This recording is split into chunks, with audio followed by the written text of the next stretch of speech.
Baik, perkenalkan, nama saya Arif Walidua dengan NIM 2105050036 dari Prodi Hubungan Internasional.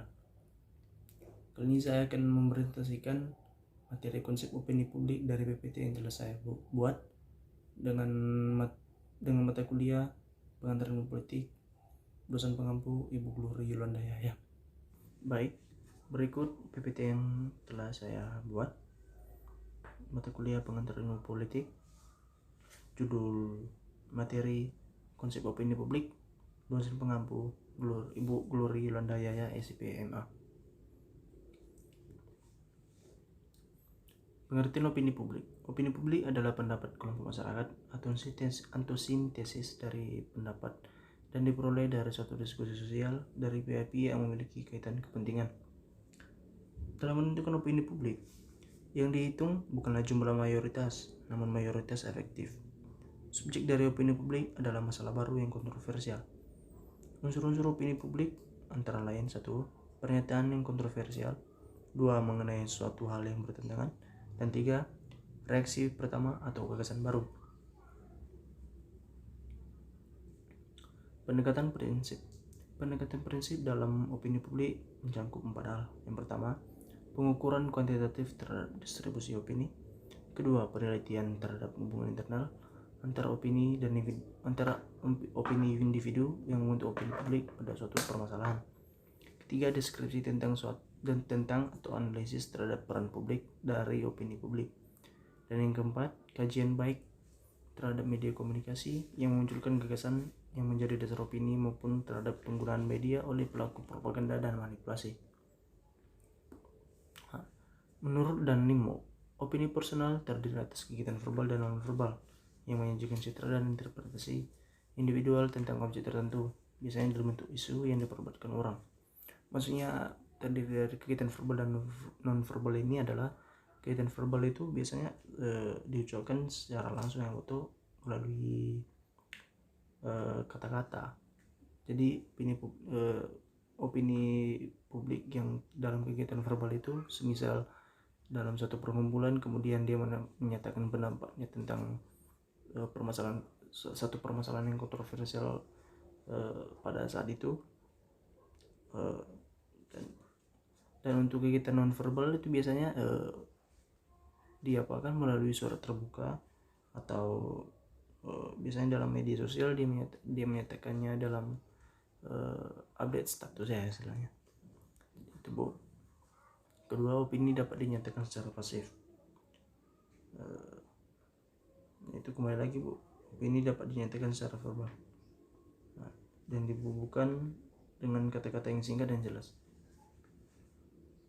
Opini pula dapat dinyatakan melalui perilaku, bahasa tubuh, raut muka, simbol tertulis, pakaian yang dikenakan, dan oleh tanda-tanda lain yang tidak terbilang jumlahnya melalui referensi, nilai-nilai, pandangan, sikap, dan kesetiaan.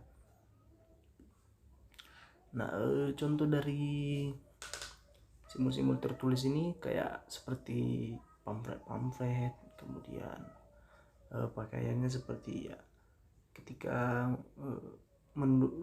misalnya ada satu pesta demokrasi yang memilih kepala daerah, jadi kebanyakan pendukung-pendukungnya menggunakan pakaian itu kan. Dalam menyatakan opini mereka biasanya memakainya. Kemudian ada juga contoh yang lain yang lebih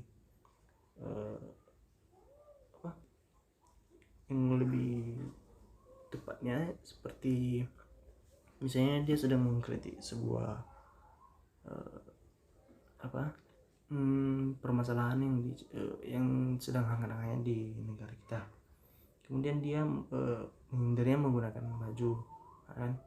Dia seperti menulis kata-kata sindiran, ya, atau yang lain-lain. Kemudian yang keempat, opini publik juga identik dengan pengertian kebebasan, keterbukaan dalam mengungkapkan ide-ide, pendapat, keinginan, keluhan, kritik yang membangun, dan kebebasan di dalam penulisan. Dengan kata lain, opini publik merupakan efek dari kebebasan dalam mengungkapkan ide dan pendapat. cara mengetahui adanya opini publik melalui satu belief atau apa, melalui kepercayaan atau yang apa yang nyata yang dilihatnya. Kemudian attitude, apa yang dirasakan atau apa yang menjadi sikapnya. Dan kemudian persepsi, itu suatu pengalaman tentang objek, peristiwa atau hubungan yang diterima atau yang dirasakan. Peran media massa sebagai pembentuk opini. Berikut peran media massa sebagai pembentuk opini. 1. Membentuk opini publik. 2. Sebagai agenda politik. 3. Hubungan antara pemerintah dengan rakyat. 4. Pengawas pemerintah. Dan yang terakhir sosialisasi. Baik, sekian hasil dari presentasi saya. Selamat siang dan terima kasih Bu.